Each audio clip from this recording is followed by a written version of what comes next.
Good evening, students.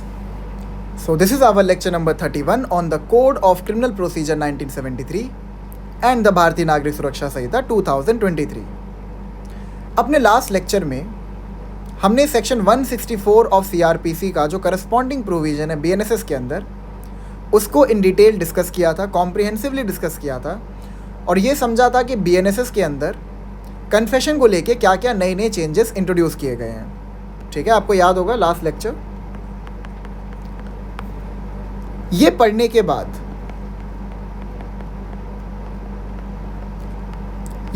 के बाद हमने ये कंक्लूजन ड्रॉ किया था कि अपनी कहानी को आगे बढ़ाने के लिए अब जो नेक्स्ट सेक्शन हमें रेफर करना है दैट इज सेक्शन 167. ठीक है, लेकिन सेक्शन 167 की कहानी को समझने के लिए पहले आपके लिए ये समझना बहुत इंपॉर्टेंट है कि अरेस्ट कैसे होता है या फिर अरेस्ट में होता क्या है. ये सब समझना बहुत इंपॉर्टेंट है, तभी आप सेक्शन 167 को मतलब सेक्शन 167 की एक डीप अंडरस्टैंडिंग आपको आ पाएगी. अच्छा, सेक्शन 167 बात किस बारे में करता है? It talks about when investigation can not be completed with in 24 hours. ठीक है, क्या मतलब हुआ इसका कि 24 घंटे में अगर इन्वेस्टिगेशन कंप्लीट नहीं हो पाती है तो आप फिर सेक्शन 167 को रेफ़र कर सकते हो. ठीक है, अब देखिए होता क्या है कि जब किसी कॉग्निजेबल ऑफेंस की इंफॉर्मेशन पुलिस ऑफिसर को मिलती है, जब पुलिस ऑफिसर को ये बताया जाता है कि ये कॉग्निजेबल ऑफेंस का कमीशन हुआ है एंड हमें लगता है कि इस इंसान ने उस कॉग्निजेबल ऑफेंस को कमिट किया है, मतलब किसी पर्सन के अगेंस्ट में ये इन्फॉर्मेशन पुलिस ऑफिसर रिसीव करते हैं कि इस पर्सन ने एक कॉग्निजेबल ऑफेंस कमिट किया है. तो क्या cognizable offence which has been defined under section 2C, क्या यहाँ पर पुलिस ऑफिसर के पास अरेस्ट करने की पावर है without getting any warrant from the magistrate? बिल्कुल.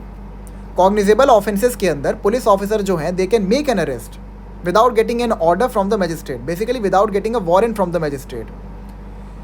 ठीक है, अब सपोज किसी पर्सन के अगेंस्ट में पुलिस ऑफिसर को ये इंफॉर्मेशन मिली कि उसने एक कॉग्निजेबल ऑफेंस कमिट किया, एक बहुत ही हीनियस क्राइम कमिट किया है. सपोज उसने मर्डर कमिट किया है. अब अगर उसने मर्डर कमिट किया है तो पुलिस ऑफिसर क्या कर सकते हैं? उसको अरेस्ट कर सकते हैं. उसको क्या कर सकते हैं? वो उसको अरेस्ट कर सकते हैं. अब पुलिस ऑफिसर के पास अगर ऐसे बेसिकली देखा जाए तो अरेस्ट करने के बाद 24 घंटे का टाइम पीरियड होता है. ठीक है, आप 24 घंटे तक उसको अपने कस्टडी में रखिए, पुलिस कस्टडी में रखिए और कोशिश करिए कि 24 घंटे में ही आपका इन्वेस्टिगेशन कंप्लीट हो जाए. अगर 24 घंटे में इन्वेस्टिगेशन कंप्लीट हो गया तो वहाँ पर पुलिस ऑफिसर चार्जशीट सबमिट कर देते हैं, जिसको हम लोग पुलिस रिपोर्ट भी कहते हैं. ठीक है, ये आपका सेक्शन 173 में डिफाइंड है कि चार्जशीट या फिर पुलिस रिपोर्ट कैसे सबमिट होगा और वो होता क्या है. अब अगर सपोज 24 घंटे में इन्वेस्टिगेशन कंप्लीट हो गया तब तो कोई दिक्कत ही नहीं है, लेकिन अगर आप 24 घंटे में इन्वेस्टिगेशन कंप्लीट नहीं कर पाते हो तब तो बड़ी दिक्कत है. क्यों बहुत बड़ी दिक्कत है? क्योंकि जो अरेस्टी होता है, जो आपका एक्यूज्ड होता है, उसके पास ये फंडामेंटल राइट है अंडर आर्टिकल 22 क्लॉज 2 कि अगर आप किसी बंदे को अरेस्ट करते हो तो उसके पास जो अरेस्टी है उसके पास ये फंडामेंटल राइट है कि आपको 24 घंटे के अंदर मजिस्ट्रेट के सामने 24 घंटे के अंदर मजिस्ट्रेट के सामने अरेस्टी को प्रोड्यूस करना पड़ेगा. जो रीज़न होता है मजिस्ट्रेट के सामने अरेस्टी को प्रोड्यूस करने का, जो बेसिक रीज़न होता है वो ये होता है कि मजिस्ट्रेट इंश्योर कर सकें कि जो अरेस्ट हुआ है वो सही हुआ है कि गलत हुआ है, मतलब whether the arrest is reasonable और नॉट. ठीक है,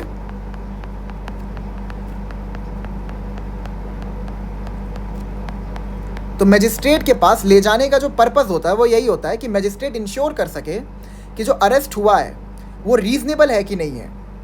क्लियर आपको ये चीज़? अब अगर मजिस्ट्रेट को लगता है कि अरेस्ट रीजनेबल है, पहली चीज़ ये लगती है, और दूसरी चीज़ लगती है कि हाँ बिल्कुल 24 घंटे में इन्वेस्टिगेशन इस ऑफेंस के लिए कंप्लीट कर पाना was quite impossible for the police officer, तो वो क्या करेंगे? वो जो अरेस्टी है उसके डिटेंशन को इंक्रीज़ कर देंगे. ठीक है, मैजिस्ट्रेट के पास ये पावर है कि अरेस्टी के डिटेंशन को वो 24 घंटे से भी ज़्यादा इंक्रीज़ कर सकते हैं। अब वो डिटेंशन कितना इंक्रीज़ होगा, कितने टाइम के लिए पुलिस अपने कस्टडी में अरेस्टी को रख सकती है, कितने टाइम के लिए वो जुडिशियल कस्टडी में रहेगा, ये तो हम लोग पढ़ेंगे सेक्शन 167 के अंदर। बट अभी हमें ये कहानी समझना बहुत इंपॉर्टेंट था ताकि हम लोग चैप्टर 5 की तरफ आगे बढ़ सकें। अगर हम इस कहानी को नहीं समझते तो आपको समझ नहीं आ पाता कि चैप्टर 5 का रेलेवेंस क्या है। तो जो आपका चैप्टर 5 है, इट टॉक्स अबाउट अरेस्ट। इसमें आपको बहुत सारी चीज़ें मिल जाएंगी कि अरेस्ट कौन कर सकता है, who can make an arrest, ठीक है। जो आपका ये एक मिसकंसेप्शन है कि खाली पुलिस ऑफिसर ही अरेस्ट कर सकते हैं, ये मिसकंसेप्शन आपका दूर हो जाएगा जब लोग चैप्टर 5 को अच्छे से पेरूज करेंगे, अच्छे से पढ़ेंगे, ठीक है। फिर आपको मिल जाएगा the rights of arrestee, rights of arrestee, ठीक है। जो आपका चैप्टर 5 है, अगर एक लेमैन लैंग्वेज में इसको देखा जाए, लेमैन के निगाहों से इसको देखा जाए, तो चैप्टर 5 जो है आपका, it basically inculcate the rights of the arrested.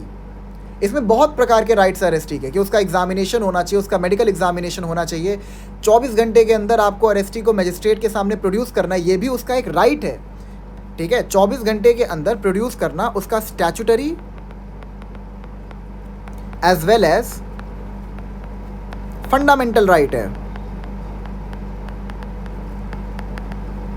ठीक है। तो ये तो एक बेसिक कहानी हो गई अरेस्ट की। तो अभी हम लोग सारे के सारे सेक्शंस को पढ़ेंगे चैप्टर 5 के। तो जो आपका चैप्टर 5 है, it starts from section 41 and it ends to section 60A, ठीक है। 41 से लेके 60A तक आपका जो ये चैप्टर है कोड ऑफ क्रिमिनल प्रोसीजर का, इट टॉक्स अबाउट अरेस्ट। यहाँ तक आपको क्लियर है? Now the most important question जो हमारे सामने आता है जब लोग अरेस्ट के चैप्टर को शुरू करते हैं, वो ये आता है कि अरेस्ट करना ही क्यों है। अब अगर एक बंदे ने अगर कॉग्निजेबल ऑफेंस कमिट किया है, ठीक है, हमें समझ में आता है कि by virtue of section 2C police officer के पास ये पावर है कि वो विदाउट वारंट अरेस्ट कर सकते हैं, ठीक है। वो किसी भी बंदे को अरेस्ट कर सकते हैं जिसके अगेंस्ट में उनको कॉग्निजेबल ऑफेंस की इंफॉर्मेशन मिली है कि उस बंदे ने कॉग्निजेबल ऑफेंस कमिट किया है। नाउ द क्वेश्चन इज कि चलिए ठीक है, आपके पास अथॉरिटी तो है, बट आप अरेस्ट कर क्यों रहे हो? Now this is the question, आप अरेस्ट कर क्यों रहे हो? अरेस्ट करने का पर्पस क्या है? भाई वो बंदा देश में ही रह रहा है, अगर आपको फ्यूचर में ट्रायल वगैरह कंडक्ट करना भी है तो वो ट्रायल में अपने प्रेजेंस को इंश्योर करा सकता है, वो बोल देगा हाँ ठीक है मैं आ जाऊँगा, तो आपको अरेस्ट करना ही क्यों है? ठीक है, ये जो सवाल है, ये सवाल इसलिए खड़ा होता है कि अगर आपने किसी बंदे के अगेंस्ट में कॉग्निजेबल ऑफेंस की इंफॉर्मेशन दी है कि इस पर्टिकुलर पर्सन ने एक कॉग्निजेबल ऑफेंस कमिट किया है, तो क्या वो इंफॉर्मेशन देने के बाद जो वो पर्सन है जिसके अगेंस्ट में कॉग्निजेबल ऑफेंस की इंफॉर्मेशन मिली है, उसके फंडामेंटल राइट्स खत्म हो जाते हैं? हाँ, खुद सोचिए इस बारे में, क्या उसके फंडामेंटल राइट खत्म हो जाते हैं? जैसे आपका आर्टिकल 21 है, it talks about right to life and personal liberty, right to life and personal liberty.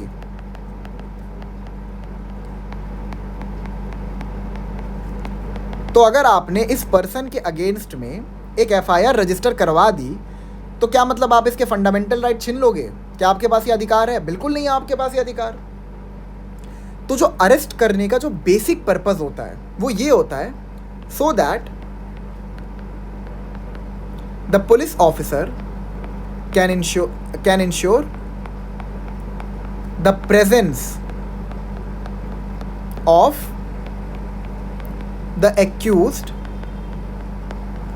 During the trial, और to prevent the accused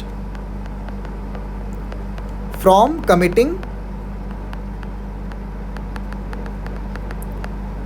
further offense, any further offense, ठीक है। अरेस्ट आप ऐसे ही नहीं कर सकते, इवन दो आपने किसी पर्सन के अगेंस्ट में कोई कॉग्निजेबल ऑफेंस की इंफॉर्मेशन रिसीव की है, ठीक है। इसका मतलब ये नहीं है कि बस आपने इन्फॉर्मेशन को जब रजिस्टर किया तो आप तुरंत जाके अरेस्ट कर लोगे, ऐसा नहीं होता है। इट इज़ नॉट प्रैक्टिकल, ठीक है। हर इंसान के पास फंडामेंटल राइट्स हैं और उन फंडामेंटल राइट को आप अनरीजनेबली कर्टेल नहीं कर सकते। Right to personal liberty is a fundamental right which can not be curtailed in any situation unreasonably, ठीक है। अगर आप उसके पर्सनल लिबर्टी को कर्टेल कर भी रहे हो तो वो रीजनेबल होना चाहिए। तो यहाँ पर क्या ये जो एक्शन है पुलिस ऑफिसर का, कि मतलब वो इंश्योर कर सके कि जो एक्यूज्ड है वो ट्रायल के टाइम पे प्रेजेंट रहे, क्या ये एक रीजनेबल एक्शन है? बिल्कुल ये एक रीजनेबल एक्शन है। हो सकता है जिस पर्सन के अगेंस्ट में इंफॉर्मेशन मिली है वो पर्सन ऐसी टेंडेंसीज शो कर रहा है कि वो देश से भाग जाएगा या फिर वो जाके कहीं छुप जाएगा, वो मिलेगा ही नहीं। तो भैया ट्रायल पे आप किसको प्रेजेंट करोगे? ऑब्वियस सी बात है ना, ट्रायल तो एक्यूज के अगेंस्ट ही होता है। तो पुलिस ऑफिसर का ये तो ड्यूटी है ना कि उनको इंश्योर करना पड़ेगा कि ट्रायल के टाइम पे जो एक्यूज्ड है उसका प्रेजेंस रहे। तो ये इंश्योर करने के लिए पुलिस ऑफिसर बिल्कुल अरेस्ट कर सकते हैं। या फिर कोई बंदा है जो एक किलिंग स्प्री पे है, इसका मतलब ये उसने किसी बंदे को मार दिया एंड वो ऐसी टेंडेंसीज शो कर रहा है कि उसको मारने के बाद अभी वो 3-4 लोगों का और मर्डर करेगा। तो क्या पुलिस ऑफिसर वेट करेंगे उसका 3-4 लोगों का और मर्डर करने का? नहीं ना, वो उसको अरेस्ट कर लेंगे, उसको रोकेंगे कि वो 3-4 लोगों का मर्डर और ना कर सके। सो जो बेसिक पर्पस होता है अरेस्ट करने का वो यही होता है ताकि उस बंदे का ट्रायल के टाइम पे प्रेजेंस इंश्योर किया जा सके जिसके अगेंस्ट में कॉग्निजेबल ऑफेंस की इंफॉर्मेशन मिली है। And the second thing is कि उसको रोका जा सके कि वो कोई फर्दर ऑफेंस कमिट ना करे। यहां तक क्लियर है आपको? ठीक है, ये तो बेसिक चीजें हो गई। अच्छा, अब दूसरा एक सवाल और खड़ा होता है कि क्या अरेस्ट की कोई डेफिनेशन है? क्या आपको सीआरपीसी, बीएनएसएस, आईपीसी किसी भी कानून में अरेस्ट की कोई डेफिनेशन मिलती है? नहीं।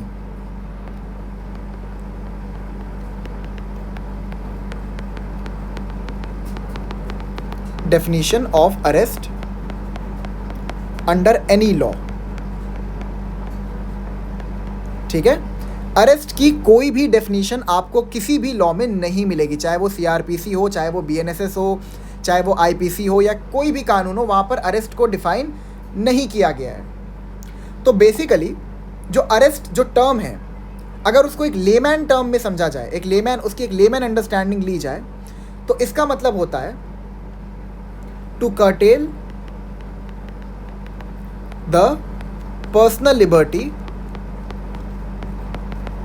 Liberty of a person reasonably, ठीक है। जो बेसिक डेफिनेशन हमारे पास अरेस्ट की है वो यही है, to curtail the personal liberty of a person reasonably, ठीक है। आप रीजनेबल तरीके से किसी इंसान की लिबर्टी को कर्टेल कर सकते हो, सबके पास ये अधिकार है। राइट टू पर्सनल लिबर्टी हर एक इंसान जो इस देश में रह रहा है उसके पास ये मौलिक अधिकार है कि वो उसके पास लिबर्टी है। लेकिन अगर वो कोई ऑफेंस कमिट करता है और वहाँ पर पुलिस ऑफिसर को लगता है कि इसका अरेस्ट करना इज़ नेसेसरी, तो वो अरेस्ट कर सकते हैं उसकी पर्सनल लिबर्टी को कर्टेल करने के लिए। ये एक बेसिक डेफिनेशन है, ये कोई लीगल डेफिनेशन नहीं है। क्लियर है आपको यहाँ तक? ठीक है। अब जो आपकी अरेस्ट की डेफिनेशन है इसको एक केस लॉ में भी समझाया गया था। आइए इस केस लॉ को पहले पढ़ लेते हैं। Definition of arrest under CRPC or BNSS or under any other law, the term arrest has not been defined. The word arrest has been derived from a French word arrêter, meaning to stop or restrain a person. हमने यही समझा ना कि arrest की कोई definition आपको मिलेगी नहीं CRPC या फिर BNSS के अंदर। लेकिन जो ये वर्ड अरेस्ट है ना, ये डिराइव किया गया है फ्रॉम अ फ्रेंच वर्ड अरेटर, जिसका मतलब होता है टू स्टॉप और रिस्ट्रेन अ पर्सन, किसी इंसान को रोकना और उसको रिस्ट्रेन कर देना। The moment you restrain a person, उसकी पर्सनल लिबर्टी कर्टेल हो जाती है।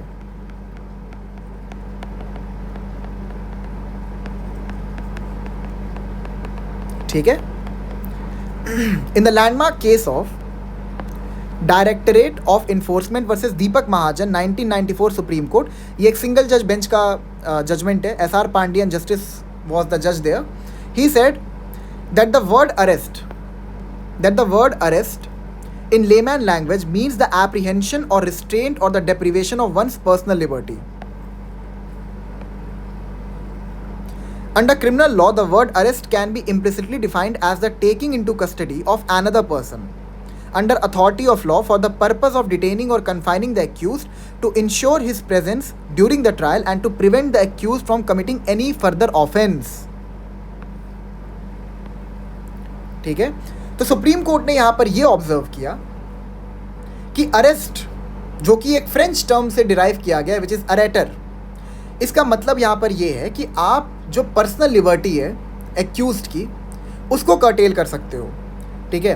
तो इस डेफिनीशन से जो क्रिमिनल लॉ में डेफिनीशन बाहर निकल के आती है वो ये है कि अंडर अथॉरिटी ऑफ लॉ, मतलब अगर पुलिस ऑफिसर को आपने एम्पावर किया है, ठीक है, या फिर पुलिस ऑफिसर को ये चीज़ रीजनेबल लगता है बाय वर्च्यू ऑफ सेक्शन 41, तो वो एक कॉग्निजेबल ऑफेंस में अरेस्ट कर सकता है. ठीक है. और पर्पस क्या होता है अरेस्ट करने का? पर्पस होता है of detaining or confining the accused to ensure his presence during the trial and to prevent the accused from committing any further offence. ठीक है. ताकि उसकी प्रेजेंस को ट्रायल के टाइम पे इंश्योर किया जा सके और उसको कोई भी फर्दर ऑफेंस करने से रोका जाए. So this has been observed by the Supreme Court in the Directorate of Enforcement versus Deepak Mahajan 1994 Supreme Court. यहाँ तक आपको क्लियर है? ठीक है, आगे बढ़ते हैं. तो इतना आपको एक बेसिक अंडरस्टैंडिंग हो गई चीज़ों की. Now the next question is,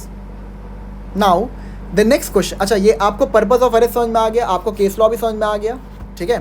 तो अब हम लोग बढ़ते हैं सेक्शन 41 की तरफ. ठीक है. आइए पढ़ते हैं सेक्शन 41 में क्या कहता है. I am so sorry. Now the next question is कि अरेस्ट किया कैसे जाएगा. चलिए, हमारे पास अरेस्ट की एक डेफिनीशन तो नहीं है, लेकिन हमें ये ज़रूर बताया गया है कि अरेस्ट किया कैसे जाएगा. ठीक है. सो सेक्शन 46 कहता है अरेस्ट हाउ मेड.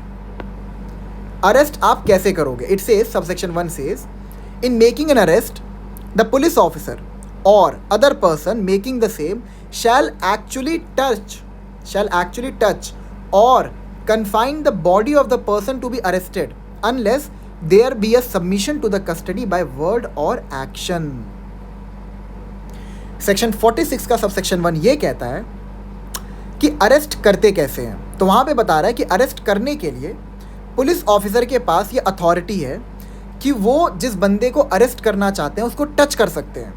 ऑब्वियस सी बात है, पुलिस ऑफिसर के पास कोई सुपर पावर तो है नहीं कि वो अपने फोर्स को यूज़ करेंगे और उसको लाइक अपने हाथों से ऐसे दिखाएंगे और वो बंदा अपने आप कस्टडी में चला जाएगा. ऐसे तो होता नहीं है. ठीक है. अरेस्ट करने के लिए पुलिस ऑफिसर को उस बंदे को टच करना पड़ेगा, छूना पड़ेगा. I know this is quite weird for you guys, but this is the definition of, this is how arrest is made. ठीक है. और इसको इसी प्रकार से डिफाइन भी किया गया under section 46 of CRPC. So it says in making an arrest, the police officer or other person making the same shall, देखिए मैंडेटरी है. ठीक है. हमेशा shall और may वर्ड पर अपना पूरा ध्यान केंद्रित कर दीजिएगा, क्योंकि उससे पूरे सेक्शन का मतलब ही चेंज हो जाता है. ठीक है. shall actually touch or confine the body of the person to be arrested. I'm so sorry, it's or confine the body of the person to be arrested. उसको टच करेंगे और टच करके मतलब उसको बेसिकली पकड़ेंगे और पकड़ के उसके बॉडी को कन्फाइन कर देंगे, उस पर्सन को कन्फाइन कर देंगे, मतलब उसको एक ऐसे एरिया में रख लेंगे जहाँ से उसकी लिबर्टी कर्टेल हो जाए और वो वहाँ से निकल ना पाए. ठीक है. और confine the body of the person to be arrested unless there be a submission to the custody by word और एक्शन. इसका मतलब ये है पुलिस ऑफिसर चुपचाप आए, उनको देख के एक्यूज़ की फट गई. एक्यूज़ को बोला उन्होंने चुपचाप चलो गाड़ी में बैठ जाओ. ही सेड जी मालिक बोल के वो गाड़ी में बैठ गया. अब भैया जब तुम्हारे बोलने से ही वो एक्यूज्ड गाड़ी में जाके बैठ गया और फिर आप उसको पुलिस कस्टडी में डाल दिए. ठीक है. तो फिर वहाँ पर उसको टच करने का, अननेसेसरी फोर्स यूज़ करने का कोई सेंस बना रहा है? कोई सेंस नहीं बना रहा है. ठीक है. तो आप उसको टच, देखिए यहाँ पे लिखा है unless, the term unless has been used which signifies कि अगर आपको उसको टच करना है. ठीक है. और टच करने का मतलब भैया अगर आपको फोर्स यूज़ करना है. ठीक है. और उसको फोर्स यूज़ करके कन्फाइन करना है, तो आप ये काम तब तक नहीं करेंगे जब तक बाय वर्ड वो इंसान सबमिशन में आने से मना कर दे, कस्टडी में आने से मना कर दे। ठीक है, क्लियर है आपको?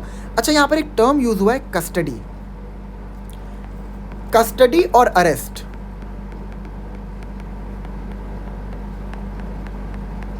ये दोनों के दोनों डिफरेंट टर्म्स है, इनको कभी एक टर्म मत मानिएगा। They are not the same terms, ठीक है, सिनोनिम्स नहीं है एक दूसरे के, दे आर डिफरेंट टर्म्स।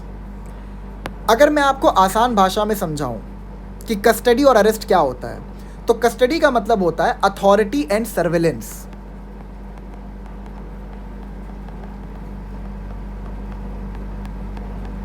ठीक है, और अरेस्ट का मतलब होता है, और आपका अरेस्ट का मतलब होता है restraining the personal liberty of individual. ठीक है, मैं यहां लिख देता हूं, restraining the personal liberty of an individual. ठीक है, जो आपका अरेस्ट होता है वो पहले होता है, एंड अरेस्ट होने के बाद फिर आप उसको कस्टडी में लेते हैं। ठीक है, तो पहले जब आप अरेस्ट कर लेते हो, अरेस्ट करते ही आपने उसकी पर्सनल लिबर्टी को कर्टेल कर दिया। अब अरेस्ट करने का पर्पस क्या है? ताकि आप उस पर नज़र रख सकें, वो आपकी नज़रों के सामने रहे। अब आपने उसको अरेस्ट नहीं किया, बंदे ने कॉग्निजेबल ऑफेंस कमिट किया था, आपने उसको अरेस्ट नहीं किया और वो देश से ही भाग गया। अब जाओ ढूंढते रहो, है कि नहीं? Make sense, right? तो कस्टडी जो होता है, यहां मैं लिख देता हूं, कस्टडी फॉलोज अरेस्ट। मतलब पहले आप अरेस्ट करोगे, देन उसके बाद आप उसको कस्टडी में लोगे, मतलब सर्वेलेंस के अंदर ले लोगे, मतलब उस पर नजर रख सको आप ताकि। ठीक है, तो section 46 arrest how made, it says in making an arrest the police officer or other person making the same. देखिए यहाँ पे the term other person has been used, इसको हम लोग आगे पढ़ेंगे। इसका मतलब ये है कि other than police officer a private individual that is under section 443 can also make an arrest, and along with the private individual even the magistrate under section 44 can make an arrest। इसीलिए यहाँ पे the police officer or other person लिखा है, ये हम लोग आगे पढ़ेंगे। In making an arrest the police officer or other person making the same shall actually touch or confine the body of the person to be arrested unless there be a submission to the custody by word और action. मतलब आपने बोला और वो बंदा चुपचाप custody में आ गया, तब तो भाई ठीक है, फिट एंड फाइन। नहीं आता है, थोड़ा सा रेजिस्ट करता है, तो ठीक है, आप उसको जाइए टच करिए और ज़बरदस्ती कन्फाइन कर लीजिए। लेकिन अगर आपके बोलने पे वो आ गया और उसके बावजूद आपने फोर्स का यूज़ किया, तो बाद में आपसे ये क्वेश्चन किया जाएगा कि आपने फोर्स का यूज़ क्यों किया जब वो ओरल सबमिशन में ही कस्टडी में आ रहा था। क्लियर है? प्रोवाइजो पे आते हैं। Provided that where a woman is to be arrested unless the circumstances indicate to the contrary, unless the circumstances indicate to the contrary, her submission to custody on an oral intimation of arrest shall be presumed, and unless the circumstances otherwise require or unless the police officer is a female, the police officer shall not touch the person of the woman for making her arrest। यहाँ पे ये proviso है, तो इसको हम लोग कैसा interpretation देंगे? इसको हम स्ट्रिक्ट इंटरप्रिटेशन देंगे, स्ट्रिक्ट या फिर literal interpretation. It says provided that where a woman is to be arrested, जहां पर किसी औरत को आपको अरेस्ट करना है, unless the circumstances indicate to the contrary, her submission to custody on an oral intimation of arrest shall be presumed. ठीक है, अगर आपको एक वुमेन को अरेस्ट करना है तो आप उसको पहले बोलेंगे, महिला जी कृपया कस्टडी में आ जाइए, हमें पता है आपने खून खराबा किया है, हम आपको टच नहीं करना चाहते, आप चुपचाप कस्टडी में आ जाइए। अब आपके बोलने पे अगर वो आ जाए तो ठीक है। आगे बोलता है unless the circumstances otherwise require or unless the police officer is a female, the police officer shall not touch the person of the woman for making her arrest. ये जो प्रोवाइजो है ना, ये बहुत ही इंटरेस्टिंग है। ये पता है इतना इंटरेस्टिंग क्यों हो जाता है? क्योंकि इसमें बहुत प्रकार के सेफगार्ड्स दिए हुए जो छुपे हुए हैं। इसका मतलब यहाँ पर ये है कि अगर एक वुमेन है तो पहले आप उसको एक ओरल इंटीमेशन दोगे, आप बोलोगे आप चुपचाप आके कस्टडी में, मतलब आप पुलिस वैन में बैठ जाइए, ठीक है, ताकि हम आपको पुलिस कस्टडी में लेके जा सकें। अब अगर वो ये कर दे तो ठीक है, अब अगर वो रेजिस्ट करती है, ठीक है, वो कहती है नहीं, me being a strong and independent women not gonna sit in your vehicle, ऐसे वो मतलब अपनी बात को बोलती है, तो वहाँ पर अगर एक फीमेल पुलिस ऑफिसर प्रेजेंट है तो वो उसको टच करके कन्फाइन कर सकती है। बट अगर एक फीमेल पुलिस ऑफिसर प्रेजेंट नहीं है, यहाँ पे लिखा है unless the circumstances otherwise require, ठीक है। इसका मतलब यहाँ पर ये है कि अगर एक फीमेल पुलिस ऑफिसर प्रेजेंट नहीं है तो एक मेल पुलिस ऑफिसर उस वुमेन को टच नहीं करेगा unless the circumstances otherwise requires. For example, suppose police वाले किसी वुमेन को अरेस्ट करने जाते हैं और वो कहती है भाई तुम मुझे अरेस्ट कैसे कर सकते हो, तुम तो मेल हो, किसी फीमेल को लेके आओ। अब वहाँ पे फीमेल नहीं है, ठीक है, तो वहाँ पे पुलिस ऑफिसर क्या करेंगे? ऑफ कोर्स वो पहले वेट करेंगे कि कोई फीमेल पुलिस ऑफिसर आए एंड देन वो उसको टच करके कस्टडी में ले, ठीक है। बट जो सर्कमस्टेंसेस है वो ऐसे हैं कि वो जो फीमेल थी, जो वो औरत है, वो एक किलिंग स्प्री पे है, वो पागल हो चुकी है, ठीक है, उसने 3-4 मर्डर कमिट कर दिए हैं, वो और मर्डर कमिट करने वाली है। तो क्या आप वहाँ पर वेट करोगे कि पहले कोई फीमेल पुलिस ऑफिसर आ जाए तब उसका अरेस्ट करें? नहीं ना। So it talking about these situations, मतलब जहाँ पे ऐसे एक्स्ट्रा ऑर्डिनरी सिचुएशंस बाहर आ जाते हैं जहाँ पर अरेस्ट करना बहुत ज़रूरी बन जाता है, तो वहाँ पर even a male police officer can make an arrest, ठीक है। फिर से पढ़ते हैं प्रोवाइजो को। It says provided that where a woman is to be arrested unless the circumstances indicate to the contrary her submission to custody on an oral intimation of arrest shall be presumed.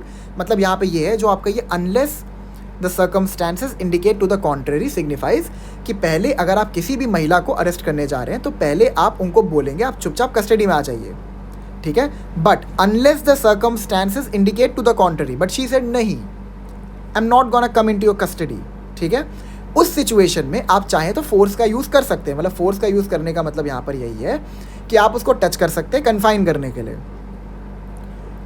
अब जो touch करके confine करने वाला part है ये खाली एक female officer कर सकती है।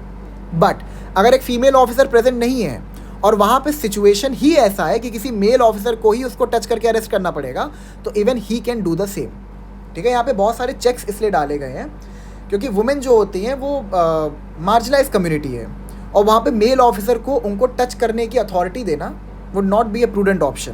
क्लियर है? सबसेक्शन 2 पे आते हैं। It says if such person forcibly resist the endeavor to arrest him or attempts to evade the arrest, such police officer or other person may use all means necessary to effect the arrest. Subsection 2 आपका ये कहता है कि अब आप बंदे को arrest करने गए, आपने ओरल इंटीमेशन दिया, आपने उसको टच भी करने की कोशिश की, बट वो बंदा एकदम अब बोला भाई मैं तो नहीं जाने वाला कस्टडी में, तुमको जो उखाड़ना उखाड़ लो, मैं नहीं जाऊँगा, मैं तुमसे नहीं डरता, ये सब बोलना शुरू कर दिया और गन वगैरह निकाल के पॉइंट आउट करने लग गया पुलिस के ऊपर, ठीक है। यहाँ पे क्या लिखा है? If such person forcibly resist the endeavour to arrest him, मतलब एंडवर का मतलब होता है प्रयास करना, ठीक है। If such person forcibly resists the endeavour to arrest him or attempts to evade the arrest, attempts to evade the arrest का मतलब क्या होता है? वो भागने की कोशिश कर रहा है, वो भागने लगा, ठीक है। ऐसे GTA में नहीं होता है आप गाड़ी लेके भागते हो, पीछे पुलिस पड़ी रहती है, उसकी बात हो रही है। Or attempts to evade the arrest, such police officer or other person may use all means necessary to affect the arrest. अब जो आपका एंडवर टू अरेस्ट हिम वाले में है, ठीक है, forcibly resist the endeavour to arrest him, यहाँ पर ये भी तो हो सकता है ना कि जो एक्यूज्ड है वो फायरिंग शुरू कर दे, है कि नहीं? बिल्कुल, पुलिस के ऊपर फायरिंग होती है एक्यूज के द्वारा, तो यहाँ पर पुलिस ऑफिसर सेल्फ डिफेंस में एक्यूज के ऊपर गोलीबारी कर सकते हैं, ठीक है, जिसे हम प्राइवेट डिफेंस भी कहते हैं। तो वो गोलीबारी कर सकते हैं और अगर प्राइवेट डिफेंस में उन्होंने एक्यूज की डेथ भी कॉज कर दी तो वहाँ पर वो भी कोई प्रॉब्लमैटिक सिचुएशन नहीं होगा, क्योंकि सेक्शन 100 जो है आपका वो ये कहता है कि आप प्राइवेट डिफेंस में डेथ भी कॉज कर सकते हो।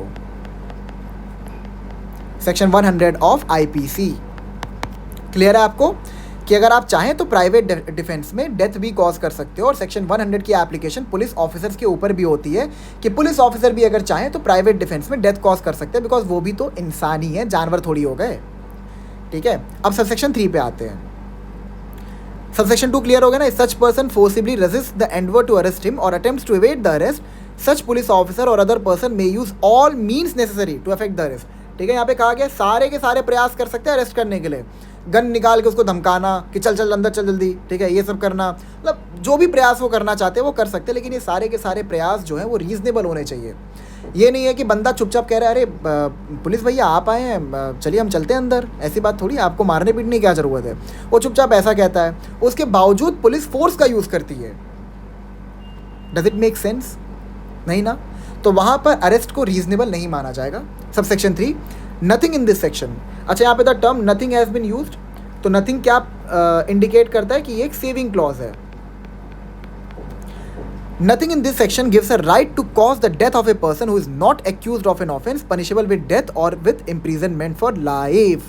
इसका मतलब ये है कि सेक्शन 46 के अंदर जो पुलिस ऑफिसर हैं वो डेथ कॉज नहीं कर सकते until and unless जो बंदा है जिसके अगेंस्ट एक्यूजेशन लगे हैं उसके ऊपर एक्यूजेशन लगे हैं of an offence which is punishable with death और विथ इम्प्रीजनमेंट फॉर लाइफ। ठीक है, सबसेक्शन 3 ये कहता है it's a saving clause.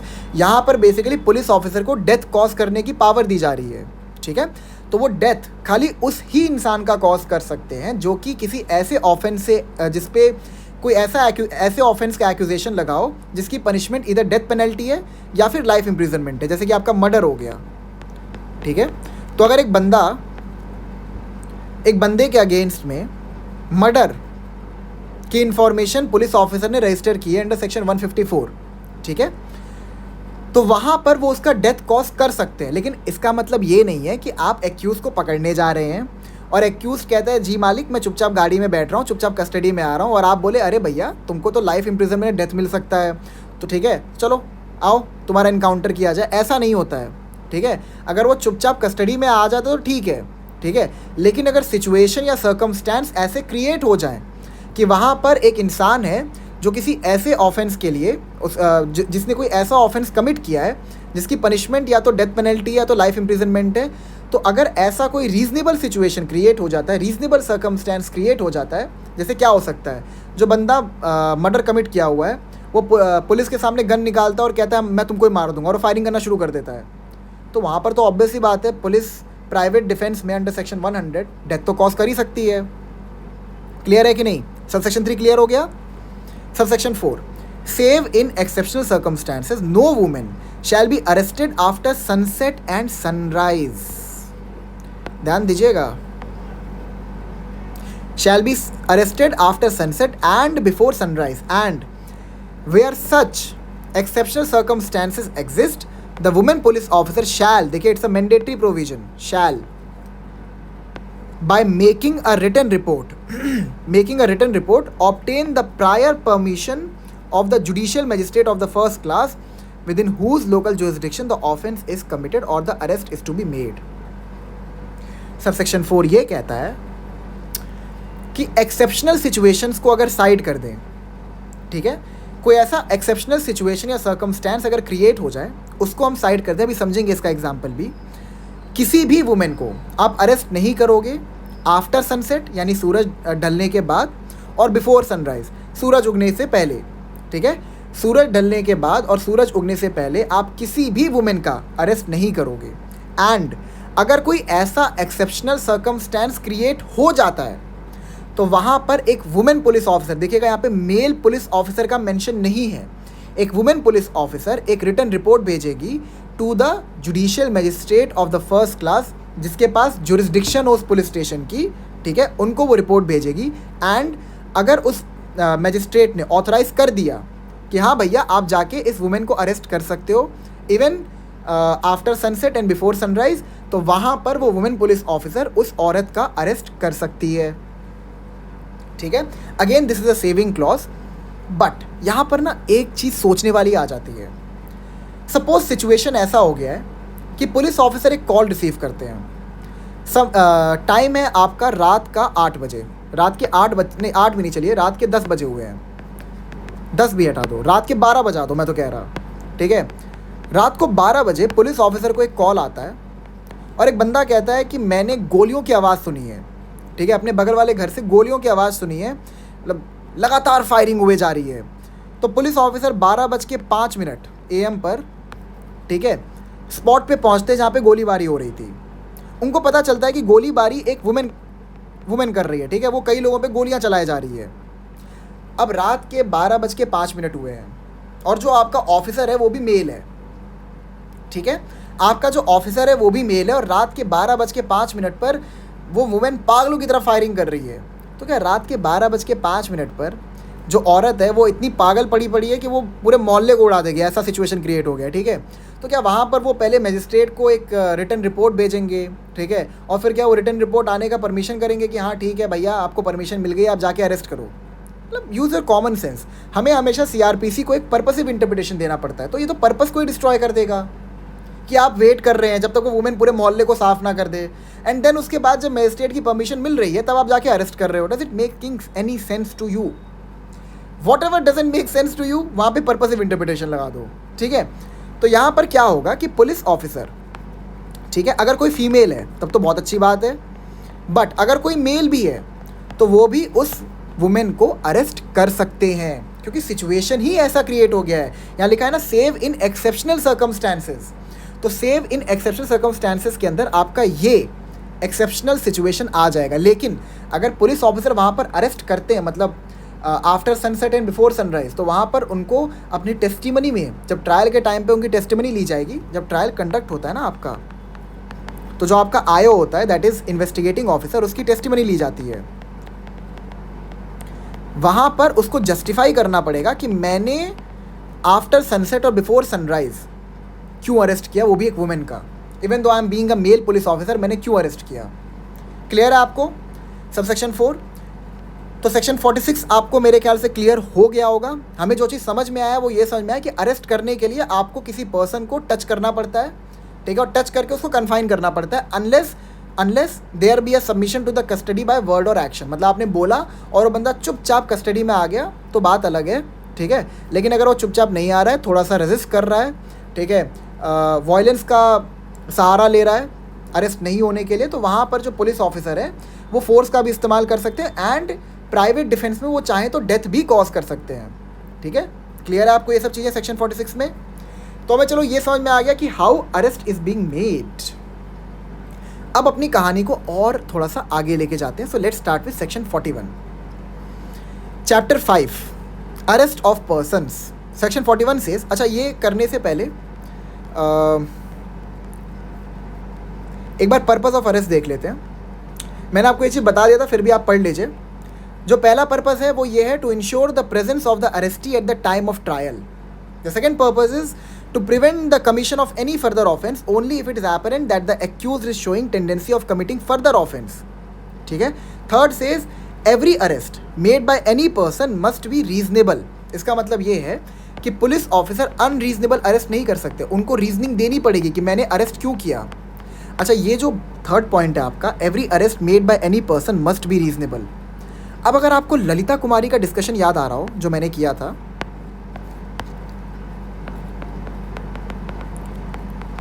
Lalita Kumari versus government of Uttar Pradesh,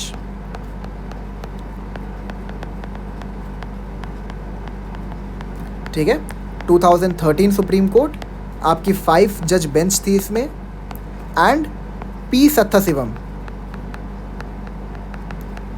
आपके सीजेआई थे, ठीक है। प्लीज़ मैं बस एक ही बात बोलूँगा, जितनी चीज़ें मैं पढ़ा रहा हूँ उनको प्लीज़ आप याद रखिए, क्योंकि हर चीज़ एक दूसरे से जुड़ी हुई है। ये जो कहानी है ना, इसमें सारे के सारे कैरेक्टर्स एक दूसरे से जुड़े हुए हैं। अगर आप उनको नहीं समझेंगे उस तरीके से तो आपको हर एक सेक्शन समझने में बहुत डिफिकल्टी आएगी, ठीक है। अगर आपको ये जजमेंट याद हो ललिता कुमारी versus government of Uttar Pradesh का, तो उसमें एक पॉइंट हमने डिस्कस किया था जहाँ पर सुप्रीम कोर्ट ने ये कहा था, जब सवाल ये जो आपका prosecution, I am so sorry, जो आपका डिफेंडेंट था, उन्होंने ये आर्ग्यूमेंट रेस किया था कि अगर हम लोग एफआईआर को मैंडेटरली रजिस्टर करने की अथॉरिटी दे देते हैं तो वहाँ पर एक प्रॉब्लम ये क्रिएट हो जाएगा कि जब भी एफआईआर रजिस्टर होगा तो वहाँ पर पुलिस ऑफिसर को अरेस्ट भी करना पड़ेगा। इस तरह से तो कितने सारे अरेस्ट हो जाएंगे। तो वहाँ पर सुप्रीम कोर्ट ने ये ऑब्जर्वेशन दिया था कि एफआईआर को रजिस्टर करना तो मैंडेटरी है, लेकिन अरेस्ट करना इज नॉट मैंडेटरी, ठीक है। The supreme court observed that arrest is not mandatory, ठीक है, as the term reasonable and credible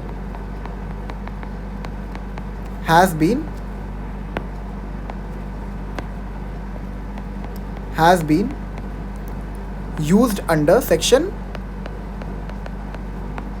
41. Section 41 में ये कहा गया है कि अगर आपको अरेस्ट करना है तो वहाँ पर आपके पास कोई रीजनेबल कंप्लेंट होनी चाहिए, आपने कोई क्रेडिबल इंफॉर्मेशन रिसीव की होनी चाहिए, तभी आप अरेस्ट कर सकते हो. अगर ये फैक्टर्स एब्सेंट हैं तो आप अरेस्ट नहीं कर सकते, बिकॉज आपको जस्टिफाई करना पड़ेगा कि मैंने अरेस्ट क्यों किया है. ठीक है. और अगर आपने गलत तरीके से अरेस्ट किया है तो आपके अगेंस्ट में डिपार्टमेंटल इंक्वायरी भी हो सकती है. ठीक है. ये ऑब्जर्वेशन सुप्रीम कोर्ट ने क्यों दी थी आपको याद है ना, क्योंकि सेक्शन 154 के अंदर every information has been used, जो कि ये सिग्निफाई करती है कि हर प्रकार की इंफॉर्मेशन जो पुलिस ऑफिसर के पास आएगी that is related to the commission of a cognizable offence, वो पुलिस ऑफिसर को रजिस्टर करना पड़ेगा. लेकिन सेक्शन 41 के अंदर जब आपको अरेस्ट करना है तो आपके पास एक रीजनेबल इन्फॉर्मेशन होनी चाहिए जो कि ये सिग्निफाई करे कि हाँ, इस बंदे का अरेस्ट करना इज़ नेसेसरी, बहुत ज़रूरी अरेस्ट करना. क्लियर है आपको. तो यहाँ पर क्या कहते हैं, every arrest made by any person must be reasonable. यहाँ पर एक जजमेंट है in PUCL versus union of India, 2 जज बेंच था, 1996 supreme court. The supreme court observe that a person can not be subjected to arbitrary arrest, and if the arrest is arbitrary it will be held to be in contravention of article 21 of the Indian Constitution. यहाँ पर ये कहा गया था कि अगर आपने arrest किया है and the arrest is unreasonable, तो ऑब्वियस सी बात है हर इंसान के पास right to life and personal liberty है, जिसको किसी भी सिचुएशन में कर्टेल आप नहीं कर सकते. ठीक है. उसको कर्टेल किया जा सकता है by due process of law which is reasonable process of law. वो हम लोग बाद में समझेंगे कॉन्स्टिट्यूशन के लेक्चर में कि ड्यू प्रोसेस ऑफ लॉ की कहानी कहाँ से शुरू होती है. ठीक है. तो यहाँ पर यही कहा गया था सुप्रीम कोर्ट के द्वारा कि अगर आपको अरेस्ट करना भी है तो वो आर्बिट्ररी नहीं होना चाहिए. ठीक है. वो आर्बिट्ररी या फिर अनरीजनेबल नहीं होना चाहिए. आपके पास ऐसी कोई क्रेडिबल इंफॉर्मेशन होनी चाहिए जो इस तरफ इंडिकेट करे कि वहाँ पर अरेस्ट करना वॉज नेसेसरी. क्लियर है आपको. पर्पस ऑफ अरेस्ट भी क्लियर हो गया. आइए सेक्शन 41 शुरू करते हैं. व्हेन पुलिस में अरेस्ट विदाउट वारंट, कब पुलिस अरेस्ट कर सकती है विदाउट वारंट, इसका रेलेवेंस आपको मिल जाएगा सेक्शन 2C से. सेक्शन 2C में क्या कहा था कि for every cognizable offence the police officer can make an arrest without warrant. ये आपको याद है ना. तो यहाँ पर उन सिचुएशंस की बात कर रहा है जहाँ पर police officer without warrant arrest कर सकते हैं. जस्ट बिकॉज उसमें ये लिखा है कि कॉग्निजेबल ऑफेंसेस में पुलिस ऑफिसर बिना वारंट के अरेस्ट कर सकते हैं, इसका मतलब ये नहीं है कि आप हर सिचुएशन में अरेस्ट कर दोगे. भाई एक्यूज्ड के पास भी तो फंडामेंटल राइट है, आप उसको अनरीजनेबली कर्टेल थोड़ी कर सकते हो. क्लियर है आपको. Subsection 1, any police officer may without an order from A magistrate and without a warrant arrest any person. इसका मतलब ये है कि कोई भी police officer without receiving N order from a jurisdictional magistrate और विदाउट अ वारंट, वारंट मतलब क्या होता है, permission, without a permission arrest any person A who commits in the presence of A police officer a cognizable offence. ठीक है. मैं यहाँ पे जो की वर्ड्स हैं उनको हाईलाइट कर दे रहा.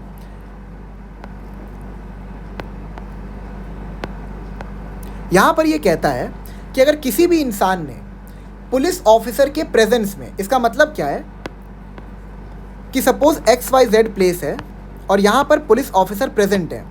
अब इनके प्रेजेंस में किसी बंदे ने कॉग्निजेबल ऑफेंस कमिट किया तो वहाँ पर इमीडिएटली पुलिस ऑफिसर उस बंदे को अरेस्ट कर सकते हैं. ठीक है. याद रखिएगा, अरेस्ट करना मतलब ये ज़रूरी नहीं है कि FIR के रजिस्ट्रेशन के बाद ही अरेस्ट हो. FIR के रजिस्ट्रेशन से पहले भी अरेस्ट किया जा सकता है एंड उसके बाद FIR रजिस्टर किया जा सकता है. मतलब ऑब्वियस सी बात है, again use your common sense. एक बंदा है, मतलब दो गुट है समझ लो, उनके बीच में धुआंधार फायरिंग हो रही है एंड वहीं से बगल से पुलिस की PCR वैन गुजरती है. तो क्या वो वेट करेंगे, वो बोलेंगे अच्छा एक मिनट रुको, तुम लोग अभी फायरिंग मत करना, मैं भाग के जाता हूँ, FIR रजिस्टर करता हूँ, भाग के आता हूँ, फिर तुमको अरेस्ट कर लूँगा. Making sense to you? नहीं ना. Purposive interpretation, again we will delve into purposive interpretation. तो FIR का जो रजिस्ट्रेशन है वो ज़रूरी नहीं है कि जब हो जाए उसके बाद ही आप अरेस्ट करो. आप चाहें तो FIR के रजिस्ट्रेशन से पहले भी अरेस्ट कर सकते हैं. ये सारे पॉइंट्स आप लिख लीजिएगा अपने वर्ड्स में. ठीक है. Who commits in the presence of A police officer, इसका मतलब ये है हाँ, ये तो क्लियर हो गया। अब सपोज बंदे ने ABC प्लेस पर कोई ऑफेंस कमिट किया और पुलिस है XYZ प्लेस पर, ठीक है। अब बंदे ने जो कॉग्निजेबल ऑफेंस है वो ABC प्लेस पर कमिट किया है, लेकिन पुलिस ऑफिसर है XYZ प्लेस पर, तो क्या वो फिर ABC प्लेस पर जाके उसको अरेस्ट कर लेंगे? Doesn't make sense, right. यहाँ पे तो नहीं कर सकते, क्योंकि यहाँ पर उनके प्रेजेंस में कॉग्निजेबल ऑफेंस कमिट नहीं हुआ है। क्योंकि अब ABC प्लेस पर जो बंदा A है सपोज, जिसने ऑफेंस कमिट किया, जिसके अगेंस्ट में उनको इन्फॉर्मेशन मिली है, अब भैया उसने वो ऑफेंस कमिट किया है कि नहीं किया ये तो आप लेके अनश्योर हो ना। लेकिन अगर आपके सामने ही कोई बंदा कोई ऑफेंस कमिट कर रहा है तो उसको तो आप अरेस्ट कर सकते हो, क्योंकि वहाँ पे तो पूरी श्योरिटी है, आपके आंखों के सामने ऑफेंस हो रहा है कि नहीं। B, against whom a reasonable complaint has been made. देखिए ये आया आपका रीजनेबल कंप्लेंट, मैंने आपको बताया था ना सेक्शन 41 के अंदर the term reasonable and credible has been used, वो यहीं से निकल के आता है। Against whom a reasonable complaint has been made or credible information has been received, ठीक है, और a reasonable suspicion exists that he has committed a cognizable offense punishable with imprisonment for a term which may be less than 7 years or which may extend to 7 years, whether with or without fine, if the following conditions are satisfied. आपका section 41B, sorry section 41 subsection 1B ये कहता है कि किसी भी इंसान के against, पहला तो कहता है कि आपके प्रेजेंस में किया उसने ऑफेंस कमिट तो उसको पकड़ लो।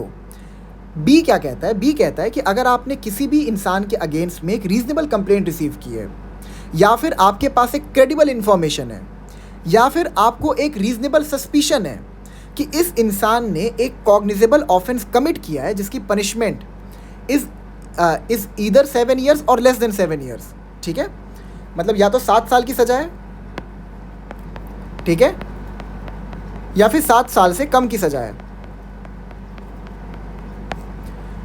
तो वहां पर अगर आप चाहें, अगर आपके पास एक रीजनेबल कंप्लेंट है, एक क्रेडिबल इंफॉर्मेशन, एक रीजनेबल सस्पिशन एग्जिस्ट करता है, तो वहां पर आप अरेस्ट कर सकते हैं, प्रोवाइडेड दैट कि जो नीचे के कंडीशंस हैं वो सेटिस्फाइड होने चाहिए, ठीक है। तो आइए पढ़ते हैं कंडीशंस को। पहला कंडीशन कहता है the police officer has reason to believe, again देखिए कितने सारे रीजंस आ रहे हैं, reason to believe on the basis of such complaint, information or suspicion that such person has committed a said offense.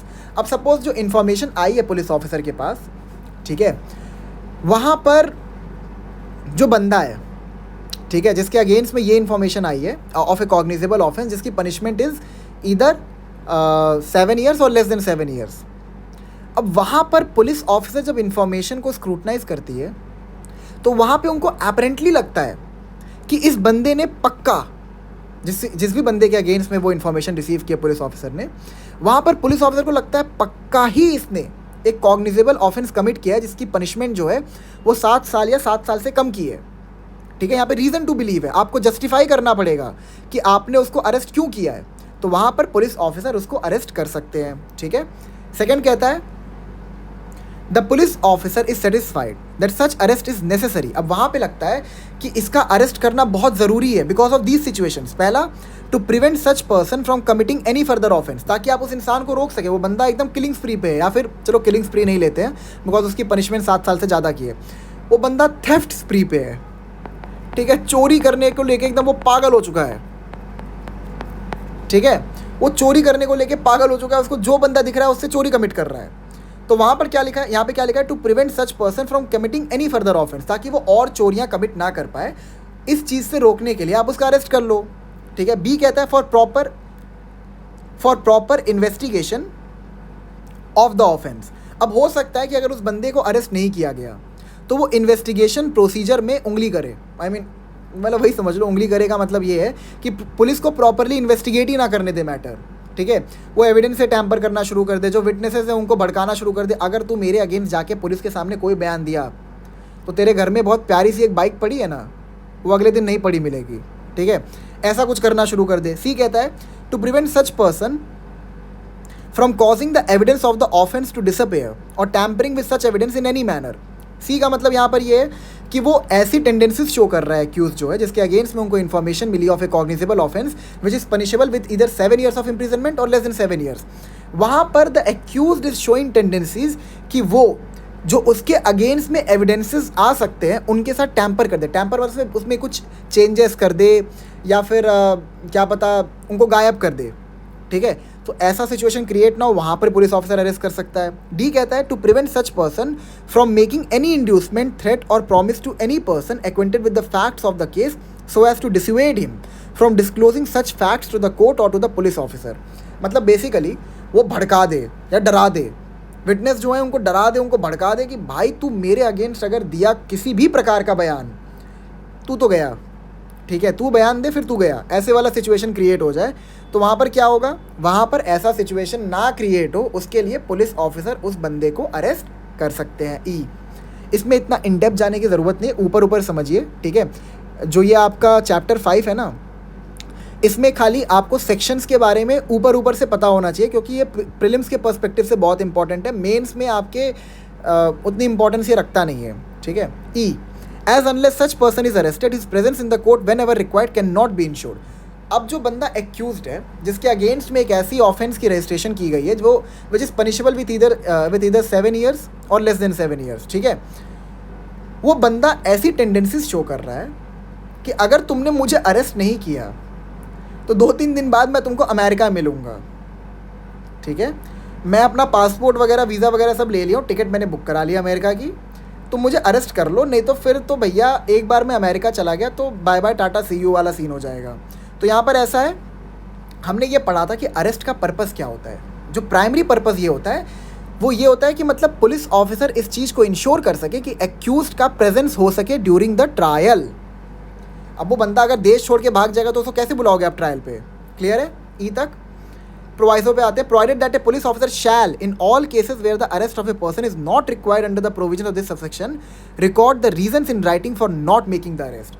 अब यहाँ पर ये बोल रहा है कि even though provided that a police officer shall, it is a mandatory provision in all cases where the arrest of a person is not required under the provisions of this subsection, record the reasons in writing for not making the arrest, ठीक है। इसका मतलब यहाँ पर ये है कि जो ये ऊपर के आपके कंडीशंस हैं, ठीक है, ये कंडीशन सेटिस्फाइड हो रहे हैं, मतलब ये कंडीशन सेटिस्फाई हो रहे हैं, उसके बावजूद पुलिस ऑफिसर ने अरेस्ट नहीं किया, तो वहाँ पर पुलिस ऑफिसर को एक रिटन रिपोर्ट देना पड़ेगा कि उन्होंने अरेस्ट क्यों नहीं किया। फॉर एग्जाम्पल, वो बंदा कहता है कि मैं अमेरिका भाग जाऊँगा, मुझे पकड़ लो।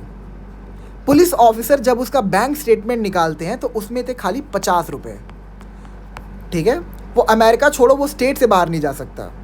तो ऑब्वियस सी बात है, पुलिस ऑफिसर को वो बंदा कहा, मतलब पुलिस ऑफिसर को पहले ऐसे लगा कि वो ऐसी टेंडेंसी शो कर रहा है कि वो देश छोड़ के भाग सकता है, लेकिन जो उसका बैंक स्टेटमेंट है वो कुछ और ही कह रहा है कि ये देश छोड़ो, ये डिस्ट्रिक्ट छोड़ के नहीं भाग सकता, ठीक है। तो ऐसे सिचुएशन में इवन दो कंडीशन तो सेटिस्फाई हो रहा है, लेकिन वहाँ पर पुलिस ऑफिसर क्यों ही अरेस्ट करेगा, इट डजंट मेक सेंस, ठीक है। या फिर सपोज कंडीशन सेटिस्फाई हो रहा है लेकिन वो बंदा कहता है कि नहीं नहीं मैं आपकी सारी बातें मानूंगा, ये करूँगा वो करूँगा, ठीक है।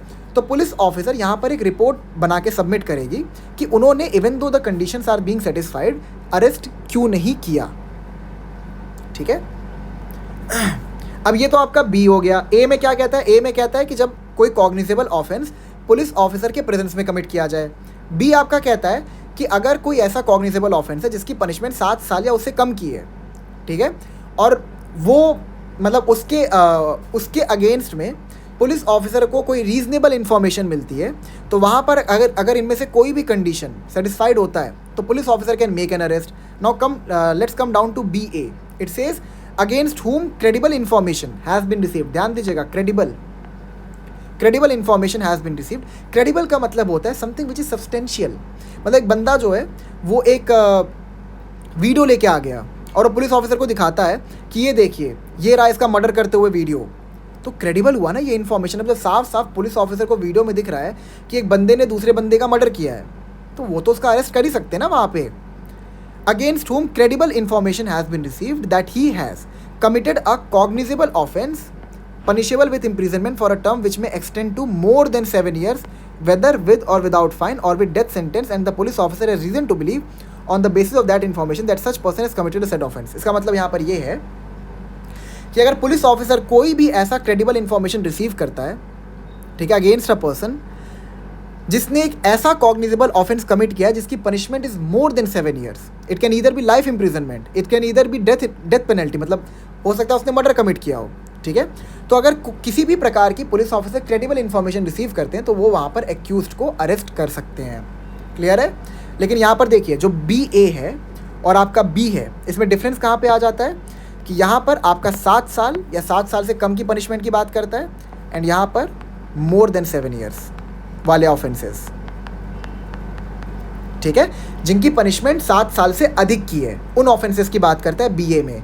ठीक है, वहाँ पे लाइफ इम्प्रिजनमेंट भी कवर हो जाएगा और आपका डेथ पेनल्टी भी कवर हो जाएगा। C पे आते हैं, who has been proclaimed as an offender either under this code or by order of the state government. ये हम लोग पढ़ेंगे सेक्शन 83 के अंदर, ये मैं नेक्स्ट लेक्चर में कवर कर दूंगा। प्रोक्लेम्ड ऑफेंडर से ही शुरू करूंगा अपने लेक्चर को। ठीक है, ये आप पढ़ेंगे सेक्शन 82 एंड 83 के अंदर। ठीक है, अगर मैं लेमैन टर्म में बताऊं तो प्रोक्लेम्ड ऑफेंडर उसे कहते हैं जिसके अगेंस्ट में कोर्ट ने एक ऑर्डर पास किया हो कि इसकी जो इस बंदे की इंफॉर्मेशन है इसको सर्कुलेट कर दिया जाए पूरे एरिया में, पूरे डिस्ट्रिक्ट में, कि इस बंदे ने एक कॉग्निजेबल ऑफेंस कमिट किया और ये भगौड़ा है। याद रखिएगा, प्रोक्लेम्ड ऑफेंडर और एब्सकॉन्डर में डिफरेंस है।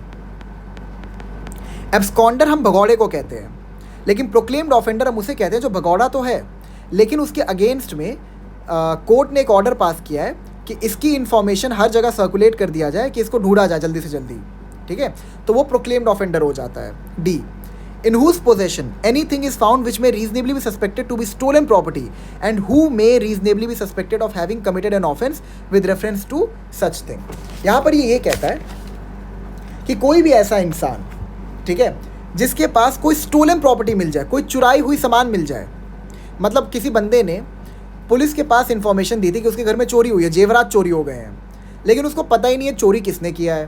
ठीक है, तो यहाँ पर ये क्या कहता है, in whose possession anything is found which may reasonably be suspected to be a stolen property and who may reasonably be suspected of having committed an offense with reference to such thing। ठीक है, मतलब ये भी police को लगता है कि इसने चोरी तो की ही है, मतलब इसने चोरी की है ये लगता है पुलिस ऑफिसर को, और साथ ही साथ वो चोरी का सामान उसके पास मिल जाए तो वहाँ पर वो अरेस्ट कर सकते हैं। E कहता है who obstructs a police officer while in the execution of his duty or who has escaped or attempts to escape from lawful custody while in the execution of his duty। मतलब police officer जो है वो investigation conduct कर रहे हैं। ठीक है, अब वो किसी घर में गए, उनके पास वारंट भी है वहाँ तलाशी लेने की, वो बंदा कहता है मैं नहीं घुस दूंगा घर में, मेरा घर है, मेरे पास राइट टू प्राइवेसी है, ये है वो है, ऐसे अपने फंडामेंटल राइट गिरवाने लग जाता है। ठीक है, तो वहाँ पर तो पुलिस ऑफिसर घर में तो घुसेंगे, घर में घुसने के साथ साथ वो उस बंदे को अरेस्ट भी करेंगे।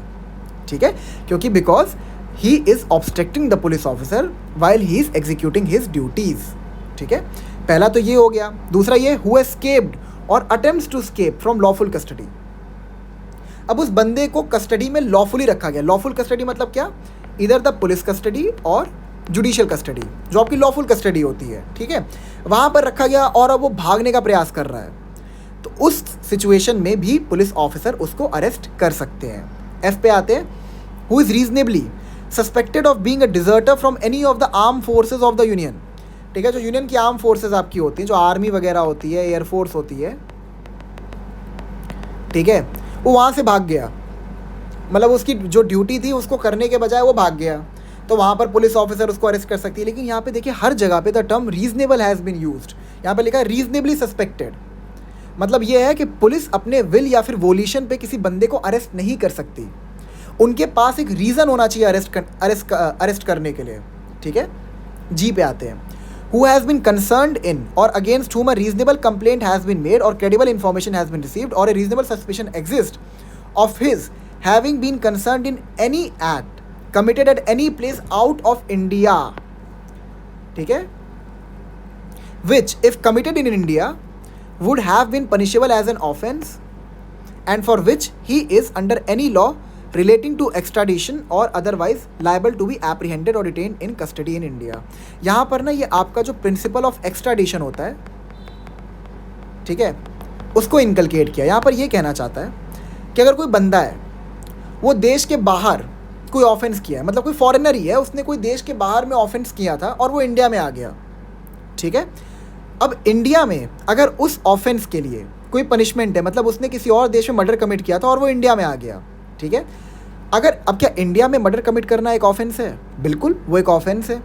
तो वहाँ पर बिकॉज उसने एक ऐसा ऑफेंस बाहर देश में कमिट किया है जो कि इंडिया में भी एक ऑफेंस है, तो वहाँ पर उसको पुलिस अरेस्ट कर सकती है, ठीक है, और अरेस्ट करने के बाद उसको एक्स्ट्राडाइट कर सकती है, मतलब उस देश में भेज सकती है जहाँ पर उसने ऑफेंस को कमिट किया था, ठीक है। H, who being a release convict commits a breach of any rule made under subsection 5 of section 356, ठीक है, ये इतना रेलिवेंट नहीं है सेक्शन 356, ठीक है। अब यहाँ पर ये क्या कह रहा है मैं बताया था आपको। Who being a release convict का मतलब ये है कि जिसको रिलीज कर दिया जाता है पैरोल पे, ठीक है, या फिर वो नहीं होता आपका माफ़ कर दिया जाता है उसके ऑफेंस को, ये सब चीज़ें। Who being a release convict, देखिए the term convict has been used. Convict क्या सिग्निफाई कर रहा है कि उसका ट्रायल हो चुका है, एक्यूज का ट्रायल हो चुका है, उसको कन्विक्ट भी कर दिया गया, लेकिन कन्विक्ट करने के बाद जो उसकी सज़ा थी उसको माफ़ कर दिया गया, उसको पैरोल कर दिया गया, ठीक है, पार्डन कर दिया गया बेसिकली।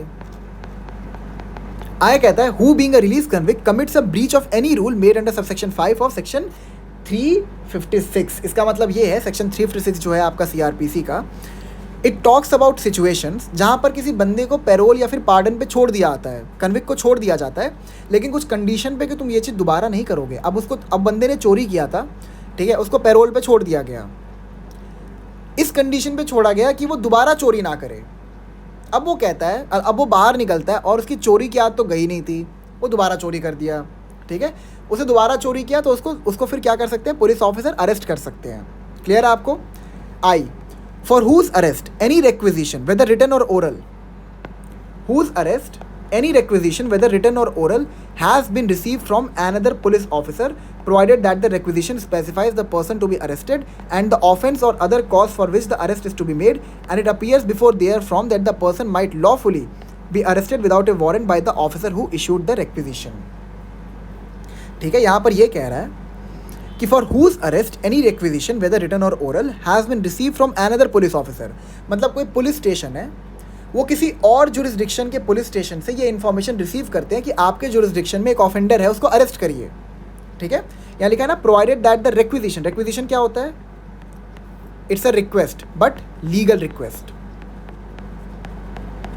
ठीक है, provided that the requisition specifies the person to be arrested, ठीक है, जो आपका लीगल रिक्वेस्ट है जो दूसरे जुरिस्डिक्शन के पुलिस स्टेशन ने भेजा है उसमें ये लिखा हुआ है कि किस इंसान को अरेस्ट करना है, एंड द ऑफेंस और other cause for which the arrest is to be made and it appears, और साथ में आपको यही बताना है कि उस इंसान ने क्या ऑफेंस कमिट किया जिसके लिए उसको अरेस्ट किया जा रहा है, and it appears therefrom that the person might lawfully be arrested without a warrant by the officer who issued the requisition, ठीक है। और साथ ही साथ जिस भी पुलिस स्टेशन ने ये रिक्विजिशन दिया है दूसरे पुलिस स्टेशन में, उसको ये चीज़ लगता है, it is apparent to him कि उस बंदे ने जो ऑफेंस कमिट किया है, ठीक है, वहाँ पर अरेस्ट किया जा सकता है विदाउट हैविंग अ वारंट या फिर without receiving any order from the magistrate. I clear हो गया? मतलब देखिए आई जो है आपका उस सिचुएशन की बात करता है जहाँ पर एक दूसरी जुरिस्डिक्शन का पुलिस स्टेशन आपको रिक्वेस्ट करता है कि आप अरेस्ट करिए, ठीक है। तो काफ़ी बड़ा था ये, हो गया ना। Subsection 2, subject to the provision of section 42, no person concerned in a non-cognizable offence or against whom a complaint has been made or credible information has been received or reasonable suspicion exists of his having so concerned shall be arrested except under a warrant or order of a magistrate। Subsection 2 ये कहता है, आसान शब्दों में मैं आपको समझा रहा कि सब्जेक्ट टू सेक्शन 42, सेक्शन 42 को आप साइड कर दो, उसके अलावा अगर किसी भी इंसान ने कोई नॉन कॉग्निजेबल ऑफेंस कमिट किया है और अंडर सेक्शन 155 उसके अगेंस्ट में एक उस पर्सन के अगेंस्ट में एक नॉन कॉग्निजेबल ऑफेंस की इंफॉर्मेशन को रजिस्टर किया गया है, तो उस इंसान को आप अरेस्ट तब तक नहीं करोगे जब तक कि आपके पास एक वारंट ना हो या फिर आप मैजिस्ट्रेट के द्वारा एक ऑर्डर रिसीव ना कर लो। सबसेक्शन 2 क्लियर है? मतलब जो आपका सेक्शन 41 है ये स्पेसिफिकली डील करता है arrest in cognizable offences. Non cognizable offence में नॉन कॉग्निजेबल ऑफेंसेस का सेक्शन 41 के अंदर कोई भी रोल नहीं है। यहाँ तक आपको क्लियर है? ठीक है। सो 41A से हम लोग नेक्स्ट लेक्चर में शुरू करेंगे क्योंकि ये लेक्चर काफ़ी बड़ा हो चुका है। होप आपको सारी चीज़ें क्लियर हो गई होंगी। अगर कोई भी डाउट हो सेक्शन 41 से रिलेटेड, अरेस्ट से रिलेटेड, चैप्टर 5 से रिलेटेड, तो प्लीज़ कमेंट सेक्शन में मेंशन कर दीजिएगा, मैं उसको क्लियर कर दूंगा। Till then thank you so much, I will meet you in the next lecture.